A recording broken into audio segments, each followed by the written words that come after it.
에브라임 산지 라마다임 소빔에 에브라임 사람 엘가나라 하는 사람이 있었으니 그는 여로함의 아들이요 엘리후의 손자요 도후의 증손이요 숲의 현손이더라. 그에게 두 아내가 있었으니 한 사람의 이름은 한나요 한 사람의 이름은 브닌나라. 브닌나에게는 자식이 있고 한나에게는 자식이 없었더라.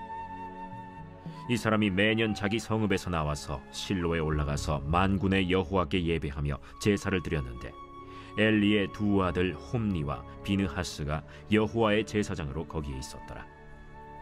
엘가나가 제사를 드리는 날에는 제물의 분깃을 그의 아내 브닌나와 그의 모든 자녀에게 주고 한나에게는 갑절을 주니 이는 그를 사랑함이라. 그러나 여호와께서 그에게 임신하지 못하게 하시니 여호와께서 그에게 임신하지 못하게 하심으로 그의 적수인 브닌나가 그를 심히 격분하게 하여 괴롭게 하더라. 매년 한나가 여호와의 집에 올라갈 때마다 남편이 그같이 하매 브닌나가 그를 격분시키므로 그가 울고 먹지 아니하니 그의 남편 엘가나가 그에게 이르되 한나여, 어찌하여 울며 어찌하여 먹지 아니하며 어찌하여 그대의 마음이 슬프냐? 내가 그대에게 10 아들보다 낫지 아니하냐? 그들이 실로에서 먹고 마신 후에 한나가 일어나니 그때 제사장 엘리는 여호와의 전 문설주 곁 의자에 앉아 있었더라.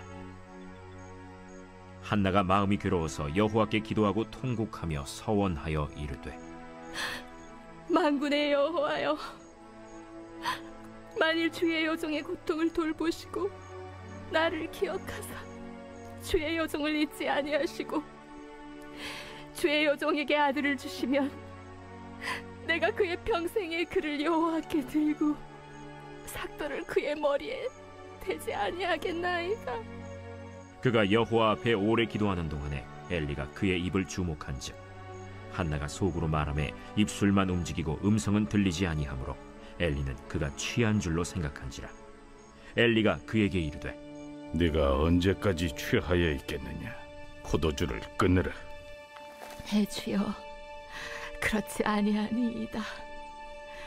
나는 마음이 슬픈 여자라. 포도주나 독주를 마신 것이 아니요 여호와 앞에 내 심정을 통한 것뿐이오니 당신의 여종을 악한 여자로 여기지 마옵소서. 내가 지금까지 말한 것은 나의 원통함과 격분됨이 많기 때문이니이다. 평안히 가라. 이스라엘의 하나님이 네가 기도하여 구한 것을 허락하시기를 원하노라. 당신의 여종이 당신께 은혜 입기를 원하나이다. 하고 가서 먹고 얼굴에 다시는 근심빛이 없더라.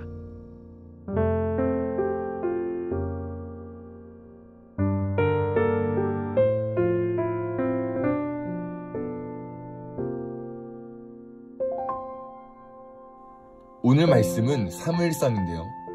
사무엘상은 사사시대, 즉 여러 명의 지도자 시대가 끝이 나고 왕이 다스리는 왕정시대가 활짝 열립니다. 그럼 사사시대의 특징은 무엇인가요? 하나님을 찾지 않았던 시대입니다. 사람들은 저마다 자기 뜻대로만 살았습니다. 자기의 생각이 진리고 자기의 경험이 바이블입니다. 내가 하나님을 따라가는 것이 아니라 하나님을 컨트롤하려는 시대였죠. 그럼 그들은 왜 하나님을 찾지 않았죠? 하나님이 필요 없었기 때문이죠. 하나님이 결핍되어 있지만 그 결핍을 느끼지 못했기 때문입니다. 이것을 6글자로 영적인 암흑기라고 합니다.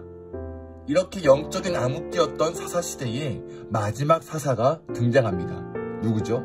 사무엘이요.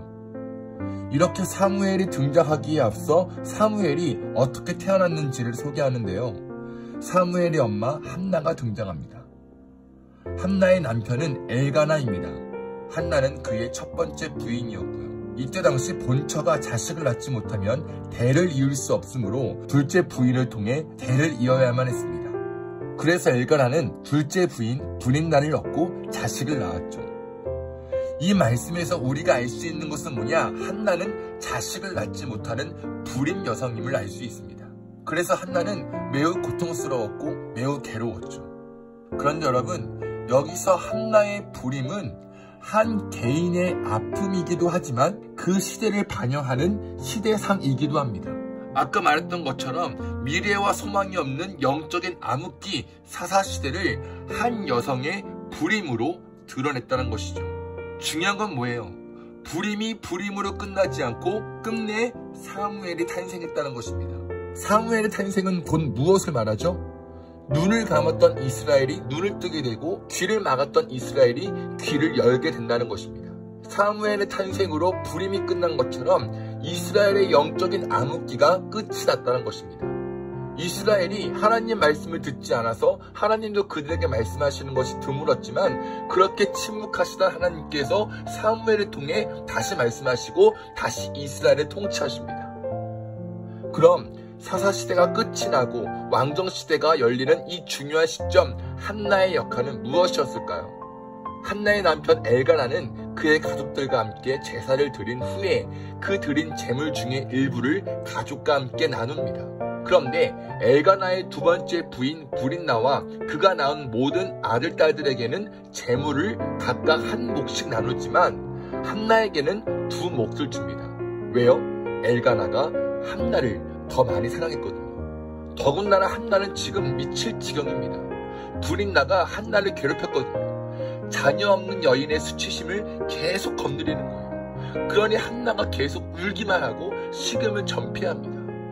이렇게 식음을 전폐하고 눈물과 우울과 괴로움에 빠진 한나에게 엘가나가 뭐라고 위로해요? 여보, 왜 울기만 하오? 왜 먹지 않으려고 하오? 왜 늘 그렇게 슬퍼만 하는 거요? 당신이 10아들을 두었다고 해도 내가 당신에게 하는 만큼 하겠어. 엘가나는 지금 자기 딴에는 굉장히 따뜻하고 달콤한 말로 위로한다고 하지만 한나에게는 전혀 위로가 안 됩니다. 왜냐? 생명을 주시는 분은 하나님이시거든요.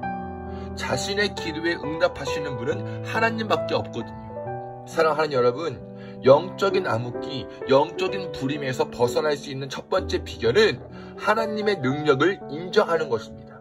우리가 영적인 암흑기, 영적인 불임에 빠지는 이유 중에 가장 큰 이유는 하나님의 이름은 알지만 하나님께서 어떤 분이신지, 하나님께 어떤 능력이 있으신지 잘 모르기 때문입니다. 또는 잘 알긴 하지만 온전히 신뢰하지 못하기 때문이죠. 결국 그 성품을 경험하지 못하고 그 능력을 경험하지 못하니 하나님이 필요 없는 겁니다. 하지만 한나는 알았어요. 아무리 남편이 나를 사랑한다고 해도, 남편이 나를 위로해 준다고 해도 내 문제를 해결해 주실 분은 오직 하나님밖에 없다는 것을요. 이렇게 하나님의 능력만을 믿은 한나가 어떻게 하나요? 여호와께 통곡하며 기도합니다. 바로 그때 여호와의 성전 문설주 곁 의자에 앉아있던 제사장 엘리가 한나를 혼내면서 말합니다. 언제까지 술에 취해 있을 것이요? 포도주를 끊으시오. 이 말을 들은 한나가 대답해요. 저는 술에 취한 것이 아니라고요. 다만 슬픈 마음을 가눌 길이 없어서 자신의 마음을 주 앞에 쏟아 놓았을 뿐이라고요. 이 말은 개역개정으로 여호와 앞에 심정을 통했을 뿐입니다인데요. 영혼을 쏟아 부었다라는 뜻입니다. 다시 말해 하나님께 자신의 온 마음과 온 영혼을 쏟아 부으며 기도했다는 것이죠. 여러분, 여기서 우리가 주목할 것은 무엇이냐? 엘리 제사장은 제사장이면서도 하나님께 통곡하며 기도하는 모습을 찾아볼 수 없었습니다. 단지 의자에 앉아 권력을 누렸을 뿐이죠. 그래서 사무엘상 4장 18절에서 엘리를 이렇게 소개합니다. 몸이 비리하다고요. 아주 뚱뚱하다고요. 그가 하나님께 민첩하지 않음을 뜻합니다. 다시 말해 하나님 영광을 위한 제사장이 아닌 자신의 삶만 찌었다는 것을 의미하죠. 반면 한나는 의자에 앉아있지 않았습니다. 그녀는 하나님 앞에 무릎을 꿇었습니다. 온 마음을 쏟아부었고 온 영혼을 쏟아부었습니다. 내 기도에 응답하실 분은 하나님밖에 없기에 하나님께만 매달렸습니다. 사랑하는 여러분, 영적인 암흑기, 영적인 불임에서 벗어날 수 있는 비결 두 번째는 무엇인가요? 하나님의 성품과 능력을 믿는다면 게으름의 의자, 교만의 의자, 불신의 의자, 권력의 의자에서 내려와 하나님 앞에 무릎을 꿇어야 합니다. 하나님 앞에 내 온 마음을 쏟아붓고 내 온 영혼을 쏟아부어야 합니다. 한나와 같이 눈물을 흘리며 마음을 찢으며 내 모든 것을 주님께 맡겨야 합니다. 여러분, 어떻게 기도하지 않고 응답받길 원하십니까? 어떻게 구하지 않고 평안하길 원하죠? 어떻게 하나님 앞에 무릎도 꿇지 않고 핵을 받으려 합니까? 이거 도둑놈 신부 아닙니까? 우리는 반드시 기억해야 합니다. 하나님께서는 의자에 앉아 은혜를 누리려는 자보다 통회하는 영혼으로 엎드린 자를 통해 하나님의 능력을 보이십니다. 주님께 간절히 구하는 자에게 응답하시며 주님께 울부짖는 자에게 넘치는 은혜를 부어주십니다. 할렐루야. 이 믿음으로 하나님께 더욱더 마음을 쏟아붓는 저와 여러분 되시기를 간절히 축복합니다.